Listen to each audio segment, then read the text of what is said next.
কি রে, কত পেয়েছিস অঙ্কে? এবার প্রশ্ন কত কঠিন এসছে জানো, শুনেছো? বাপ রে বাপ, কঠিন প্রশ্ন একেবারে। মানে আমাদের ক্লাসের ফার্স্ট বয় সুমিত কত পেয়েছে জানো? বাপরে, কি করে বলবো, মানে 70 পেয়েছে 80-র মধ্যে। কাঁদতে কাঁদতে ওর অবস্থা খারাপ হয়ে যাচ্ছে। ও কান্না থামাচ্ছিলই না, কেউ থামাতে পারছিল না ওর কান্না। কে থামিয়েছে জানো? কে? গিয়ে আমি নিজের নম্বরটা দেখালাম, তখন ওর নিজেকে বিশাল স্টুডেন্ট মনে হলো। ও কান্না থাম। আরে তুই কত পেয়েছিস? কত কঠিন প্রশ্ন শোনো। রিয়া যে 80-তে 80 পেতো, কত পেয়েছে জানো? তুমি কি করে জানবে? ও তো কাউকেই বলেনি, এমনকি স্কুলের অঙ্কের টিচারকেও বলেনি।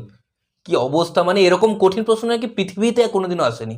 পৃথিবীর ইতিহাসে সব থেকে কঠিন প্রশ্ন, মানে এরকম কঠিন প্রশ্ন, বাপরে বাপ। আরে তুই কত পেয়েছিস সেটা বলবি তো? আমি 60। বাহ, 80-র মধ্যে 60? 60 কম 80 থেকে।